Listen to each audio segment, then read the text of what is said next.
Hello, my name is Michael Garrick, and this is Popping Culture Movie Reviews. My guest is a comedian and the host of the Sunday Fun Day podcast, Chris Diorio. Thank you so much for coming on to the movie review. Mike, thanks for having me, man. I really appreciate it. No, Looking forward to it. yes, sir. The movie you chose was JoJo Rabbit. Before we get into the movie review, I want you guys to know this will be a 100% spoiler review. But before we spoil the movie, Chris, do you think they should watch it? 100%. I think everybody should watch this movie. Um, there's not a lot of movies like this out there. So, Yes. I think you guys should definitely watch it.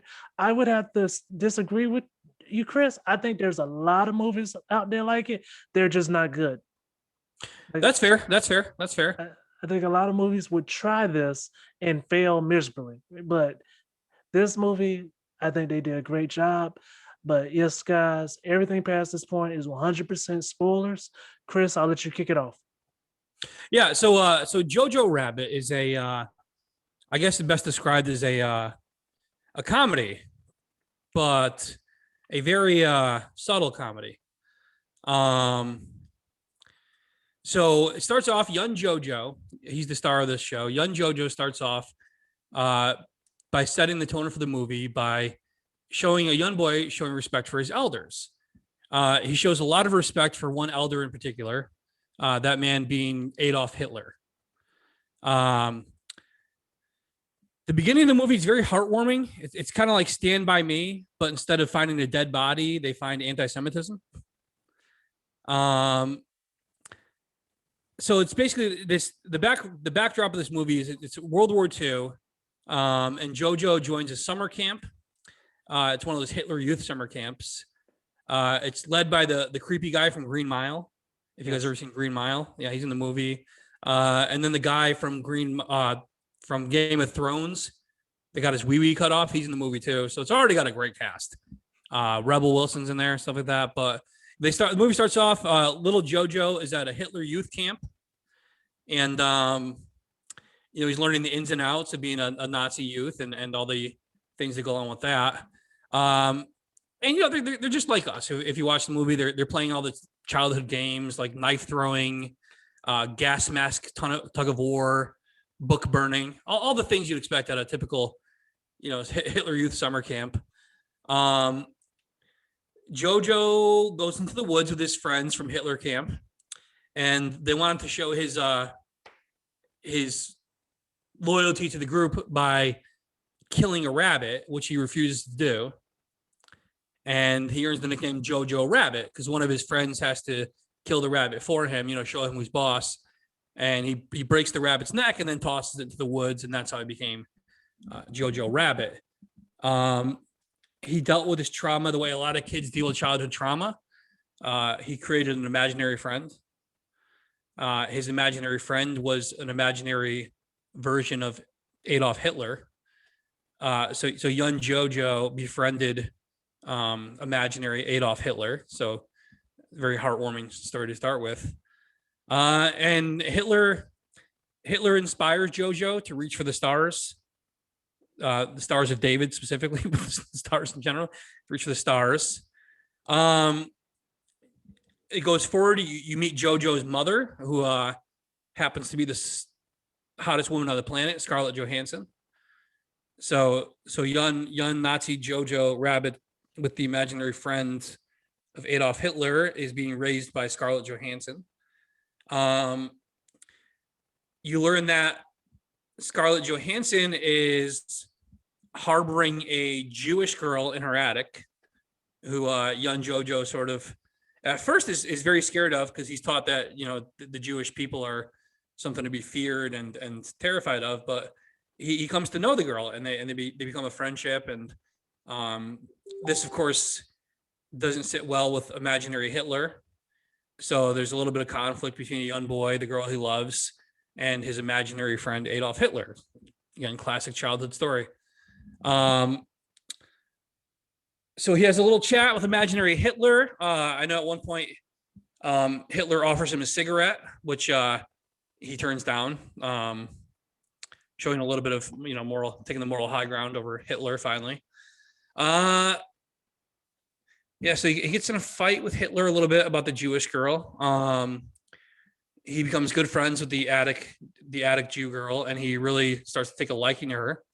Um, let's see. Then the Nazis show up and they interrogate JoJo about the girl. Him and his mom lie about who she is. And JoJo and imaginary Hitler plot to see how they're going to protect her. And then the Nazis kill his mom, and he sees his mom. It becomes a little sad. So there's a little bit of a super sad scene here. And then JoJo kind of turns things around. He realizes that these Nazis aren't the best people in the world after all. Despite popular opinion, the Nazis weren't the cool guys. And he kicks imaginary Hitler out of a window, and then America shows up and saves the day. It's like when you talk about this movie, it's just hilarious. Like for someone that if anyone hasn't seen this movie, they're just listening, you're just like, this shouldn't be made. But it works. And I think it all starts with Taika Waititi, the director and also the guy that played Hitler. He, I think, is the glue that makes this movie stick and work so well. Because it's so dark humor, but it's never there trying to be funny. It's just funny. It's never a joke where I'm like they're trying too hard. The only person I feel like is working too hard to be funny is Rebel Wilson, and that's just her thing.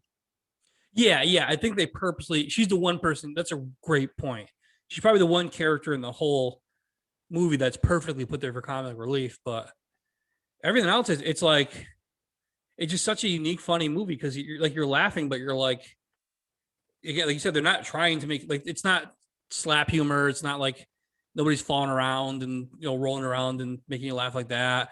There's not like even there's not punchlines. There's not like it's not quotable like Step Brothers or something like that. You're laughing at how ridiculous, but it's actually very well written. But you're laughing at how ridiculous it is. It was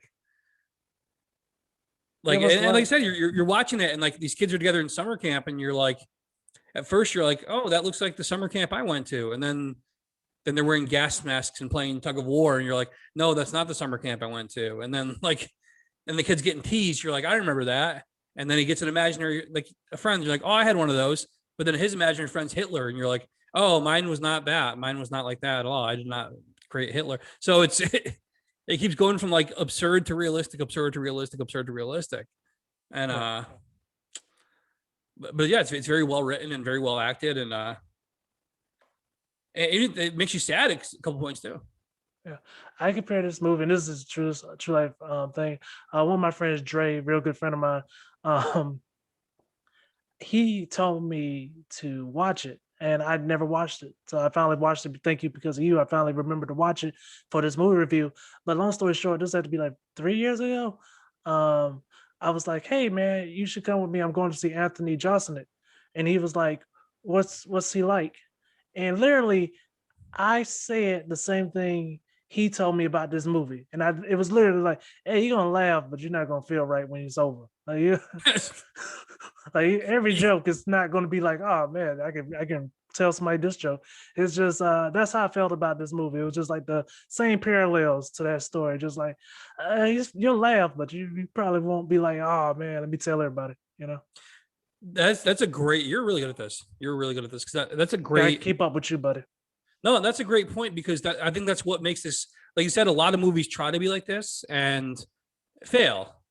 Um, because it is dark humor, and you brought up Anthony Jeselnik, great example of a guy who knows how to do dark humor, and I think one of the it kind of tying this into comedy a little bit because we're both comedians is you see a lot of comedians they go, oh, I'm gonna do I'm gonna go do dark humor. I'm gonna be a dark comic, and it's really hard to do right.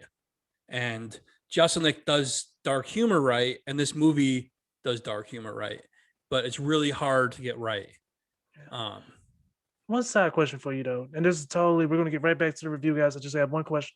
When it comes to comedians that are dark, like with that kind of dark humor, and like they can do it for like 45 minutes to an hour before they become headliners, like how do you think they get features and hosting spots? Because if I'm a headliner, like every time I post it, it's always been like, "Hey man, just try to be likable." Like I've never had like a promoter or like a club owner be like, "Nah, just be you." Like I can't imagine a headliner being like, "Hey, I heard all that dirty, like I heard all that evil stuff. Let me not be evil." Like that's one of those things where like I think they turn into that later on in their career. Like I don't know if like too many comedians can start that way. It's tough. I mean, I'm not gonna lie. I have a lot of dark stuff, and I think you gotta like, You think so? yeah. Not as not Jeselnik esque, but um, I think early on you have to like, but you said, yeah, as you're building your brand, you have to have a nice like um mixture of jokes and kind of know what you're gonna what situation you're in and stuff like that. But yeah, it's got to be hard because, like you said, they go, if you're opening for another the worst show I ever had, and it was totally my fault. But I took a when I first started before you met me when I was first starting out. Um, I got compared to like my jokes got compared to Justin Nicolot because I do kind of like the yeah, I do a lot of one liners and so people, oh, you remind me of Justin. So I kind of like watch them a lot. And, a lot of guys do this when they first start out. You watch somebody a lot because you want to study how they do it. And you accidentally sort of pick up some of their habits because you see them. So I was kind of Justin like esque when I first started. And man, I did a show and I was just doing that dark, monotone kind of stuff like he did it. And I bombed out of the room. And then the headliner came up and he was hilarious, dude. But he was super clean, super animated. He was like a cartoon character, basically like a human cartoon character, and he was hilarious. And it hit me. I go, they came to see a cartoon character, and they got the Prince of Darkness. It was like if you went to go see like the Little Mermaid, and then they showed like Saw 4 as one of the trailers. You'd be like, what is this doing here? Like that's kind of how I felt.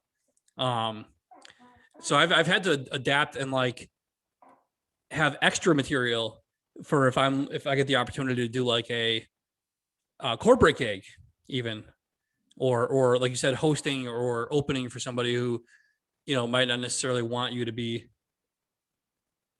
taking the crowd down to that place, so to speak.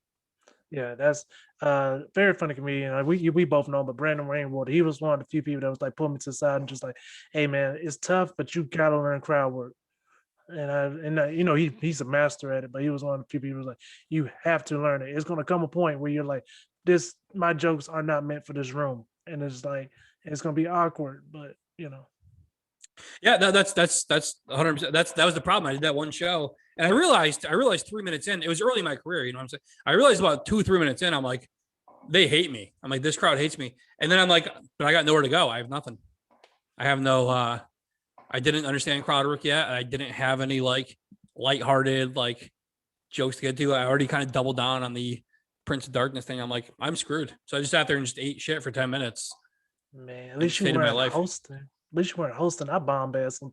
The third time I ever hosted, we did 4 shows. It was 2 shows Friday, Saturday, 2 shows each night. When I say I did amazing for the first 3 shows, that last show I hosted bombed so bad, and it never hit me the fact that I had to keep going back out there to bring out to bring out and to end the show. So like the second time after the feature performance, I walked back out and like nobody said nothing rude, but like literally the crowd went from laughing and just and I was like, hey, all right, the next guy is way funnier than me. But sorry guys, to get back to the movie review. Uh how'd you feel about the pacing? I thought it was very that would be maybe my one major criticism of it was it was very a lot of the stuff happened in the last like 15 20 minutes.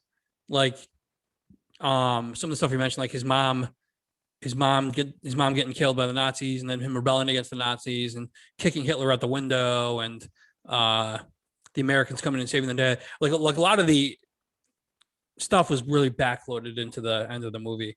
Um, so the first hour and a half, I think it's like an hour and a half long movie. So the first like 2/3, if not 3/4, they're kind of just introducing you to JoJo and kind of developing him and Hitler's relationship, and you meet the girl, and then all of a sudden, like the last 30 minutes, like boom, boom, boom, boom, boom, boom, boom, boom, it's just, things happen, things happen, things happen. So that might maybe one criticism, but how about you? I thought the same thing. It was just like they made sure we knew who JoJo was. We made sure that like I think his arc was very well done. Like it was complete. But then when it came, like you said, when it came to the end, it was just like, all right, let's wrap this up. Let's tie this up as quick as possible. But I think it makes sense in the sense that this movie shouldn't have been 2 hours. So I think it's a good time, you know. But yeah, you're right. Like that last, there was like, let's just shove everything in there now. Let's end it now before it's too long. But yeah, I totally agree. Um, Reminded me like Game of Thrones, kind of where like it was like 85% character development, then the last 15% was just all the like tying up all the stories. oh yeah, and just 5% a nipple, yeah. And Yeah. It's good nibble, Scar Joe. no, I was talking about the the show. What's the name of the show? It had a horrible Game last of, season. Game of Game of Thrones, Thrones, yeah, yeah. yeah, just 5% nipple. Uh, When you said that, I'm trying to remember if like I'm like, do we see Scar Joe's nipples in this movie? Because if no, so, no, no. Okay, I won't. I was gonna rewatch it again. I no, I was talking about Game of Thrones, was like, but let me no, shut my camera off and check this out again. Give me some privacy, Mike. when it comes to the cast, Scarlett really stole the scene in this movie. Like she stole every scene she was in my opinion. Oh yeah, her and I don't remember the actor's name. ScarJo was incredible. The guy who played again, the guy from Green Mile, the guy who played he was Buffalo Bill, whatever in Green Mile, Wild Bill in Green Mile. Um, Sam Rockwell. yeah. That's it. Yeah. The dude who was kind of the leader of the Hitler Youth. He did a great job, man. He's in a couple other good movies. He does a good job of that. Like he balances between um like he's funny, but he's not trying to be funny. Like we said, like Rebel Wilson is clearly just the one trying to be funny, but he Sam, you said his name was Sam Rockwell, I believe. Sam Rockwell. Yeah, that he just plays that character so well that you're kind of like he says kind of like messed up stuff, but you're laughing at it the way he says it and the hilarity of the situation. Yeah. And then we go Um, to JoJo, Roman Griffin Davis. That it's hard to cast child actors, but like I think he was down for it. He was ready, and he put on a good performance when it comes, in my opinion. oh yeah, he did great. And then like I said, the guy who I mean that's gotta be a weird thing as like a child actor to be like, you got to play this role. How do you that kind of always interested me? Like, how do you explain to a child like, here's the character you're playing and here's the movie. So what we're gonna do is, okay, so in this scene you befriend Adolf Hitler, and you're like, I what? And then they're like, okay, and then in this next scene, um, you're gonna say this about Jewish people, and like as a kid, you're like, sounds kind of mean, but like an adult's like, okay, I'm acting. Whereas like I wonder if kids understand how they're acting. You know what I mean? Yeah, I think they understand money.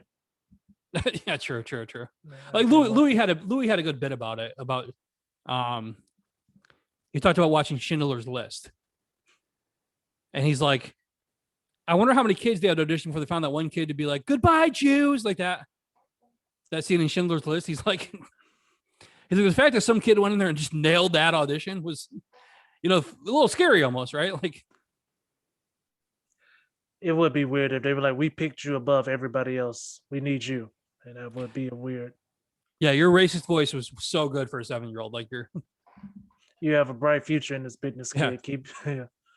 you're in What did fifth you? grade, but you're racist at a ninth grade level. Your racism is at a ninth grade level. You're way ahead of the curve. Are you from the Carolinas? No, I'm from Connecticut. Oh no, I was talking about that. Oh, That's the what it kid. was. Okay, I got you. No. That's what they were I actually. mean, I just ruined the show.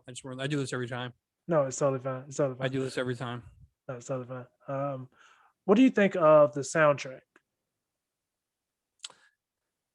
clever, clever, because it sets like, again, how do you use music to set the tone for that kind of movie? Like cheerful music while they're killing a rabbit and through the woods.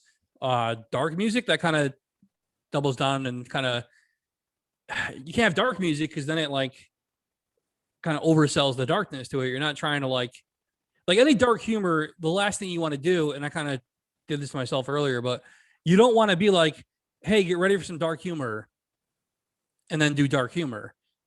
You want to like hide it and then be like dark humor. I think is most successful when it comes out of nowhere, rather than when like it's advertised to you. So picking the music they did behind it was great because it kind of like put a veil over the whole tone of the movie. Yeah, it definitely goes from like Disney to like not Disney, like very quickly, but smooth also. I do like that. Um, the lighting, it was it was just so like you said, they cover it up so well. Because if in the beginning you just really think this is gonna be not cheerful, because you know you saw the trailer, but it didn't really hit you like hard till like you actually start like getting into the movie, if that makes sense.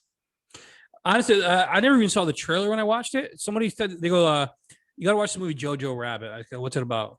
They go, "A kid has an imaginary friend, and his imaginary friend is Adolf Hitler." I'm like, "I gotta what?" I'm like, "I gotta see this." Like that's. I'm like, how they like? I didn't know if it was a comedy. I didn't know if it was a drama. I'm just like, or maybe like a mental illness sort of thing. We're like, what? But I'm like, okay, I gotta see this. Then I remember watching it, and maybe that's part of the magic of it. Is I went to it with no expectations, and I'm like, this is a fucking good movie. Yeah. I enjoyed Um, it thoroughly. I watched it like 6 months ago for the first time. Like I didn't see it when it came out. nice. Yeah. Like I said, I watched it what 3 days ago now, 2 or 3 days. Um, you brought it up, but also in the plot where he like I guess has a crush on the girl. It was funny to me that like, you know, he's so much into what Hitler had and what the Nazis had, but as soon as you throw puberty in there and you throw a young girl, like that shit goes out the window pretty fast. Yeah, so did Hitler.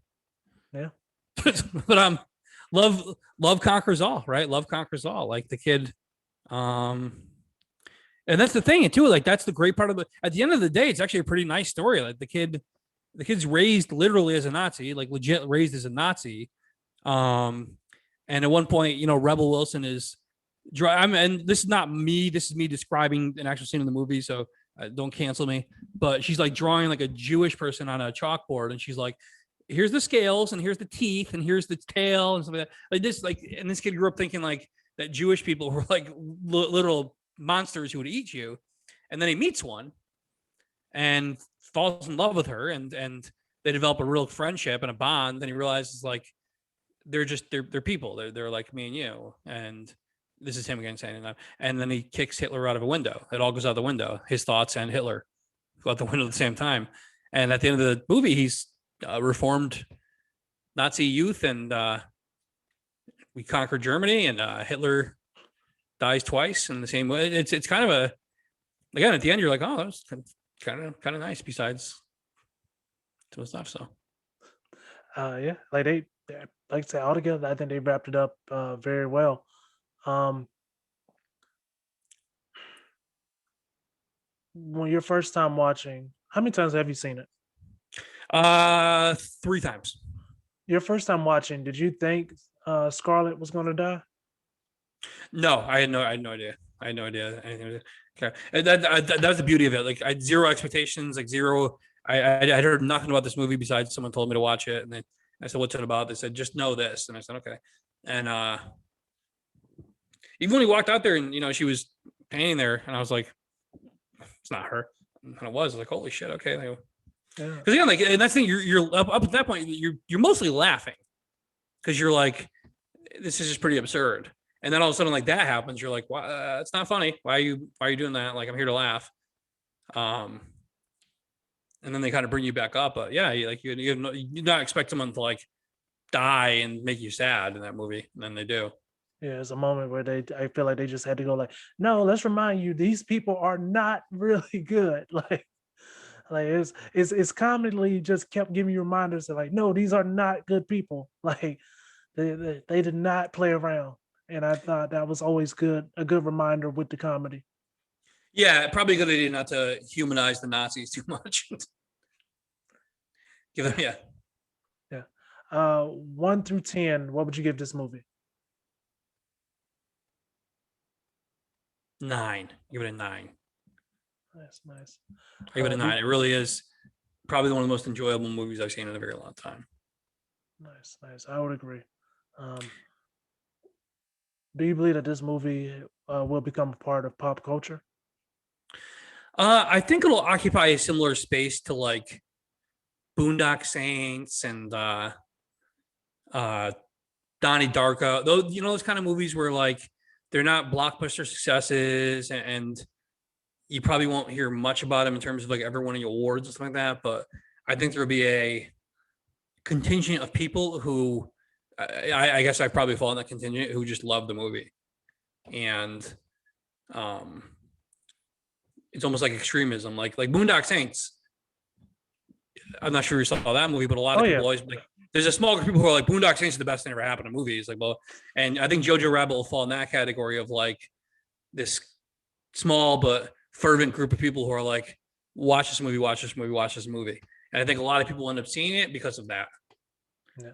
But it won't be like a diehard level, like, part of our cinematic history or like Rocky or something like that. Nor will it be like The Sound of Music or Shawshank Redemption, where it's like a classic. It's just one of those like, you know, cult films. I consider this movie being like, which way better film. But I consider this movie being like Clue. There's some people that just love the movie Clue, like it just Yeah. has that cult feeling, that cult vibe around it. But way better than Clue. Yeah. Oh yeah. Nice, nice, man. Well, man, thank you so much for coming on to the movie review. Is there anything you'd like to say to your fans? Uh Thank you as always. And if anyone wants to check out JoJo Rabbit and discuss it with me, let me know.